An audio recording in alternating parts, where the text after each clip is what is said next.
Quand on veut changer de vie, il faut savoir que c'est impératif de changer de vision de la vie.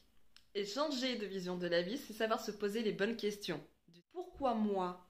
Pourquoi ça m'arrive? J'ai rien fait et c'est encore moi qui souffre dans cette situation. Arrêtez avec ça. Simplement, cela montre deux choses. La première, que vous allez vous mettre dans une position de victime, que vous allez entretenir par la suite, ça je peux vous le garantir.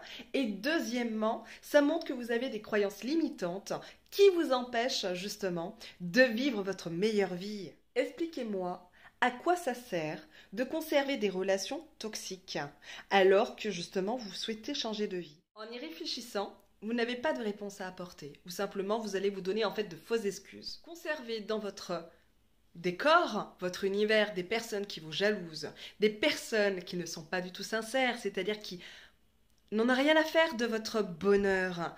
Tout ce que vous allez apporter, tout ce que vous allez construire, tout ce que vous allez faire, de toute façon sera critiquable par ces personnes-là. Donc à quoi ça sert? Il vaut mieux pleurer un bon coup, souffrir une bonne fois pour toutes, justement, je viens de le dire, une bonne fois pour toutes. Posez-vous la question, pour qui vous voulez attirer l'attention? Est-ce que ça vaut la peine de plaire à des personnes qui n'en ont rien à faire de votre vie? Rien ne sert de me répondre, mais simplement essayez de trouver ces réponses à l'intérieur de vous. Prenez ce temps justement d'introspection pour les fêtes de fin d'année, pour justement pouvoir juste poser la question. Les réponses, vous les aurez pour l'année prochaine. Si toutefois, en fait, c'est quelque chose qui, en tout cas, a de l'importance pour vous. Si réellement, vous voulez, en fait, voir un changement dans votre vie.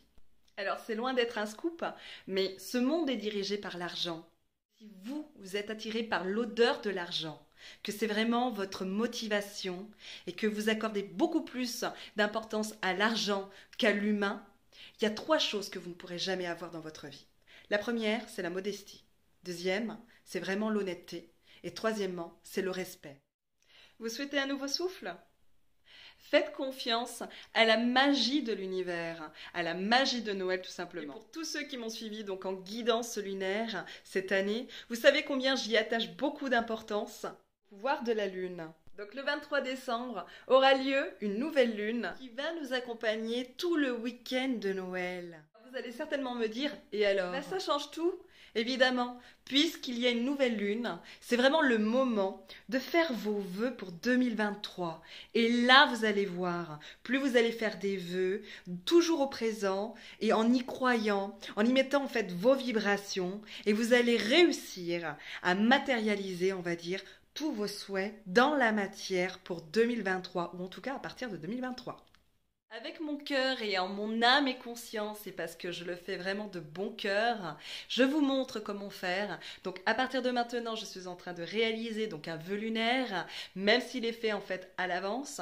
Mais je souhaite que toutes les personnes qui vont regarder cette vidéo, dans l'instant présent, recevez avec joie, bonheur et gratitude et authenticité tout ce que vous méritez à votre juste valeur, tout ce que vous avez demandé pour l'année 2023 et pour les autres années qui vont suivre. Et la santé spirituelle, émotionnelle, psychique et physique. Parole de sorcière blanche.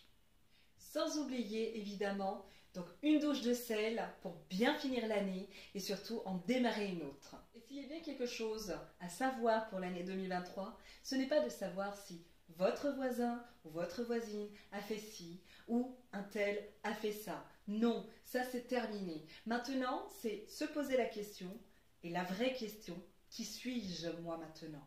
Qui suis-je en fait moi devant mon miroir? Qui suis-je moi quand je parle de moi? Est-ce que je suis capable en fait de savoir qui vous êtes? Ne me répondez pas, moi je suis thérapeute, moi je suis esthéticienne, moi je suis médecin. Non, tout cela en fait est un titre et est un rôle. Mais qui êtes-vous en réalité? Est-ce que si par exemple je parle de vous, est-ce que si je devais vous proposer en fait un ami, c'est-à-dire vous, mais vous en clone, est-ce que vous en voudriez? Est-ce que vous voudriez avoir en fait un ami comme vous? Quelle est votre réponse? Et est-ce que vous vous mentez à vous-même? Si vous prenez conscience de ces 5 recommandations avec sérieux, je peux vous assurer que l'année prochaine, je vous retrouve métamorphosée. Une excellente année à vous tous. À l'année prochaine.